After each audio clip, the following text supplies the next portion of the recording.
တခုလုံးဝပိုင်အဲ့ဒီ challenge လေးကတော့ sushi ဘန်တူလေးကိုနားထားလိုက်မှာပါအဲ့တော့တမီနဲ့ထုတ်ရမှာတော်တော်ကအဲ့ဒါကိုစားမလားမစားမလားကိုကြည့်ရှုမှာဖြစ်ပါရဲ့ဖွင့်မှာဖွင့်ထားလိုက်မယ်အဲ့မှာသူဆက်ဆောင်မှုရှိမှာ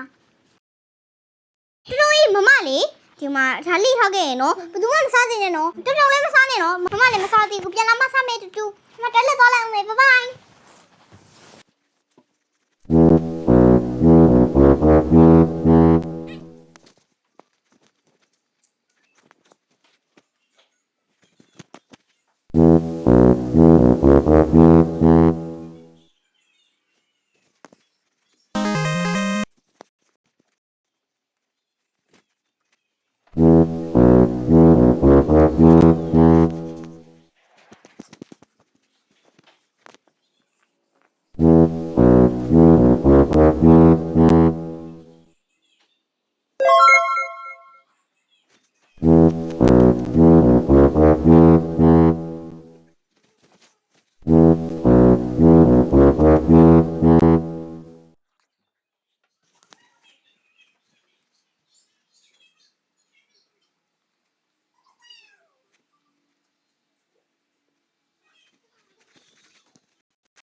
နားထောင်တာပဲတော်တော်လေးကမစားဘူးအဲ့ကြောင့်မမတနို့တစ်ခုချင်းပဲဘာစားမလဲရောက်ခွင့်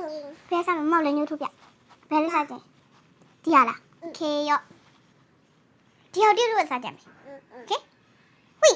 တော်တော်လေးကိုဒါလေးပေးမယ်